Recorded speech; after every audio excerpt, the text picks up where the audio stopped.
नमस्कार दोस्तों, स्वागत है आपको हमारे channel only study Mishra sir में।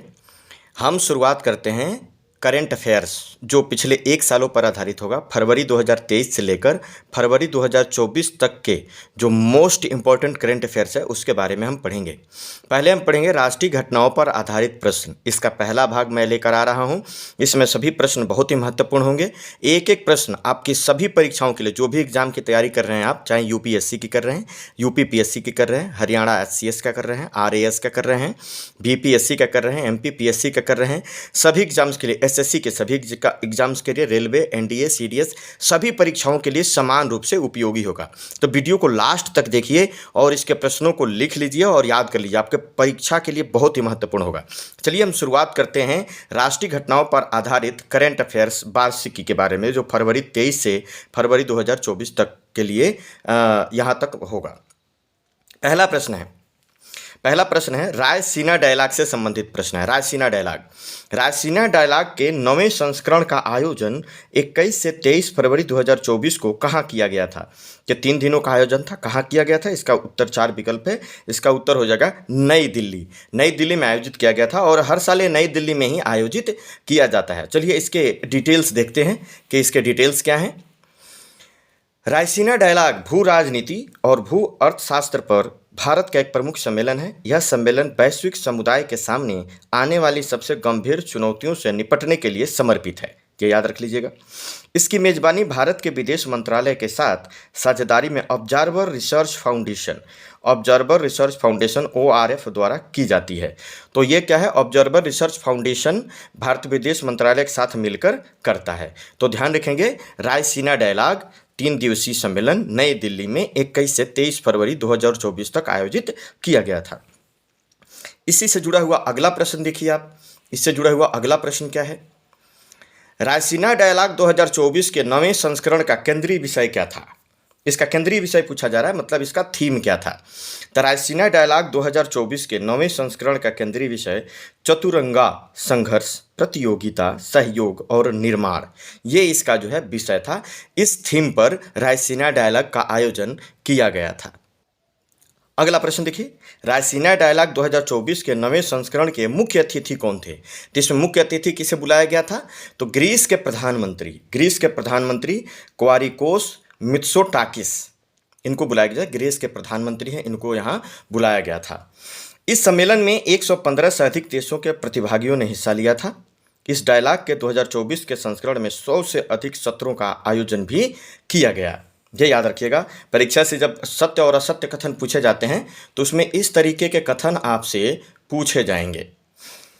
रायसीना डायलॉग को 10वें वर्ष में प्रवेश करने पर ORF ने Raisina chronicles India's global public square शीर्षक से एक प्रकाशन भी जारी किया। ध्यान रखिएगा, Raisina chronicles India's global public square, इस शीर्षक से एक प्रकाशन भी जारी किया। चूंकि 9 साल पूरे हो गए, 10वां साल शुरू हो गया रायसीना डायलॉग के, तो इसलिए एक प्रकाशन जारी किया गया है। इससे जुड़ा हुआ अगला प्रश्न देखिए, 3 दिवसीय रायसीना सम्मेलन के दौरान प्रतिभागियों ने कितने विषयगत स्तंभों पर एक दूसरे से बातचीत की? मतलब 3 दिवसीय जो रायसीना सम्मेलन हुआ था उसके दौरान कितने विषयगत स्तंभ पर प्रतिभागियों ने, जो देश थे, एक दूसरे से बातचीत की? तो इसका उत्तर हो जाएगा 6 स्तंभों पर। ये जो है PCS एग्जाम, IAS एग्जाम, इन सब के लिए बहुत ही महत्वपूर्ण होता है। और ये 6 विषयगत स्तंभ कौन से हैं, पिलर कौन से हैं? पहला ट्रेक फ्रंटियर्स, विनियमन और वास्तविकताएं। दूसरा ग्रह के साथ शांति, निवेश और नव प्रवर्तन। तीसरा युद्ध और शांति, शस्त्रागार और विषमताएं। चौथा उपनिवेशवाद से मुक्ति, बहुपक्षवाद, संस्थाएं और समावेशन। पांचवा देखिए 2030 के बाद एजेंडा, लोग और प्रगति। 2030 के बाद एजेंडा, लोग और प्रगति। छठा है लोकतंत्र की रक्षा, समाज और संप्रभुता। इससे जुड़ा अगला प्रश्न देखिए, रायसीना डायलॉग का आयोजन कब से किया जा रहा है? मतलब रायसीना डायलॉग कब से आयोजित किया जा रहा है? तो इसका उत्तर हो जाएगा 2016 से प्रतिवर्ष किया जा रहा है। इस बार इसका 9वां संस्करण था। रायसीना डायलॉग 2016 से हर साल नई दिल्ली में आयोजित एक बहुहितधारक सम्मेलन है। सम्मेलन का लक्ष्य निष्पक्ष और न्याय संगत दुनिया में एक मजबूत और समृद्ध भारत के निर्माण की दिशा में नीतिगत सोच का नेतृत्व करना और मदद करना है। यह दुनिया भर में सरकारों, व्यावसायिक समुदायों, शिक्षा और जगत और नागरिक समाज में निर्णय निर्माताओं को गैर पक्षपातपूर्ण, स्वतंत्र, अच्छी तरह से शोषित विश्लेषण और इनपुट प्रदान करता है। ये याद रखिएगा। इससे जुड़ा हुआ अगला प्रश्न देखिए, प्रश्न नंबर 6। भारत में आयोजित होने वाला रायसीना डायलॉग किस तर्ज पर तैयार किया गया है? किस तर्ज पर तैयार किया गया है रायसीना डायलॉग जो भारत में आयोजित होता है? भारत में आयोजित होने वाला रायसीना डायलॉग किस तर्ज पर तैयार किया गया है?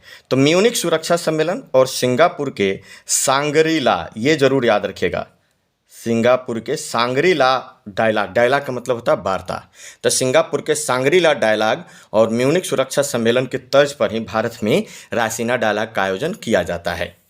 इसमें राष्ट्राध्यक्ष, कैबिनेट मंत्री और स्थानीय सरकारी अधिकारी शामिल होते हैं, जिनके साथ निजी क्षेत्र, मीडिया और शिक्षा जगत के विचारशील नेता भी शामिल होते हैं। याद रखिएगा। सातवां प्रश्न इसरो के एक उपग्रह लॉन्चिंग से है।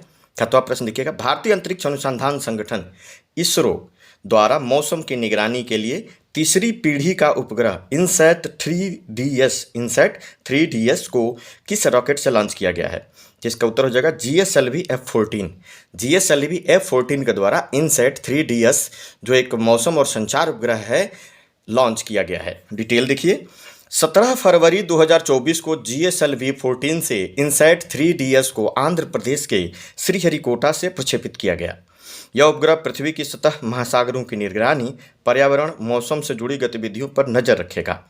इस उपग्रह से बर्फ की गहराई, आग, हवा में नमी, कोहरे, बारिश से जुड़ी सूचना भी प्राप्त होगी, सूचना मिलेगी। इस उपग्रह में कई पेलोड लगे हुए हैं। इनमें 6 channel manager, 19 channel साउंडर, data relay transponder, खोज और बचाव अभियान से जुड़ा पेलोड शामिल है। इनसैट 3DS उपग्रह 2274 किलोग्राम वजनी है। इसका कार्यकाल 10 वर्ष का है। इससे पूर्व 2016 में इनसैट 3DR और 2013 में इनसैट 3D का सफल प्रक्षेपण किया गया था। प्रक्षेपण वाहन रॉकेट GSLV F14 की लंबाई, अब रॉकेट के बारे में देखिए। प्रक्षेपण वाहन रॉकेट GSLV F14 की लंबाई 51.7 मीटर है। प्रक्षेपण के 18 मिनट बाद ही उपग्रह को जियोसिंक्रोनस ट्रांसफर ऑर्बिट अर्थात GTO में स्थापित कर दिया, जो पृथ्वी की कक्षा से 35,786 किलोमीटर या लगभग 36,000 किलोमीटर की ऊंचाई पर है। इसको बोलते हैं GSLV, जो संचार उपग्रह होते हैं पृथ्वी की कक्षा से लगभग 36,000 किलोमीटर की ऊंचाई पर स्थापित किए जाते हैं। ये ध्यान रखिएगा, बड़ा महत्वपूर्ण जो है ये फैक्ट होगा। एग्जैक्ट है 35,786 किलोमीटर। अगला प्रश्न देखें, देश की सबसे लंबी रेल सुरंग, ध्यान रखिएगा रेल सुरंग की बात करें, T50 का उद्घाटन किसने किया है?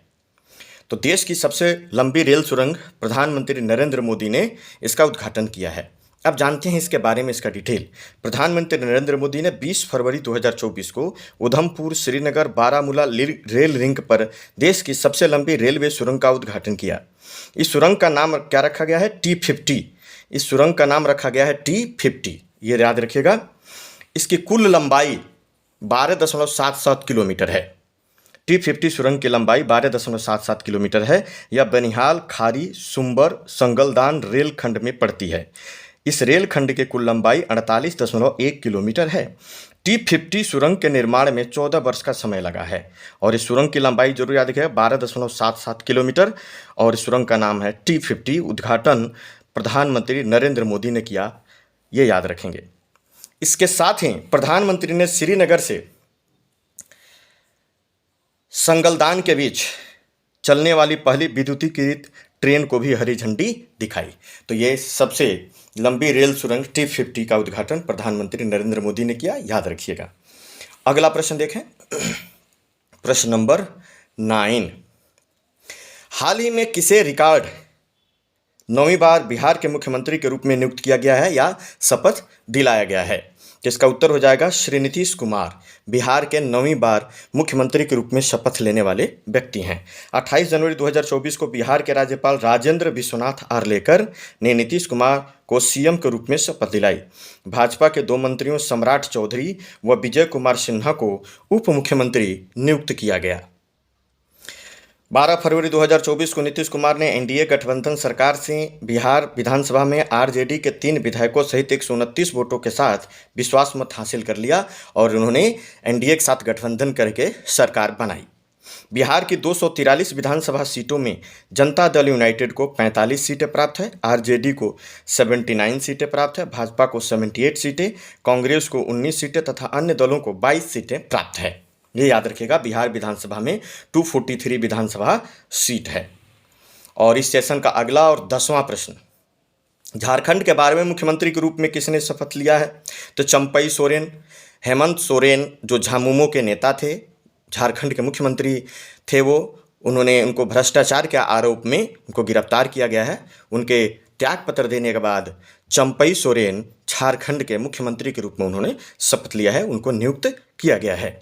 2 फरवरी 2024 को राज्यपाल राधाकृष्णन ने चंपई सोरेन को मुख्यमंत्री के रूप में पद एवं गोपनीयता की शपथ दिलाई। भ्रष्टाचार के मामले में हेमंत सोरेन की गिरफ्तारी के बाद मुख्यमंत्री पद से उन्होंने इस्तीफा दिया था। चंपई सोरेन को झामुमो, कांग्रेस और राजद गठबंधन का नेता चुना गया।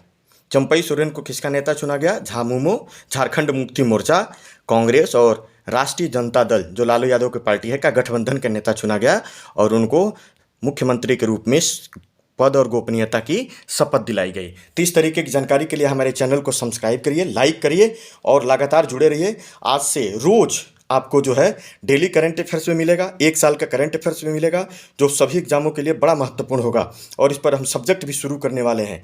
तो हमारा चैनल नया है, अधिक से अधिक इसको लाइक करिए, वीडियो अच्छा लगे तो इसको शेयर भी किया करिए और हमारे चैनल पर नए हैं तो उसको सब्सक्राइब भी करिए। सभी लोगों का वीडियो पर बने रहने के लिए बहुत बहुत धन्यवाद। जय हिंद, जय भारत।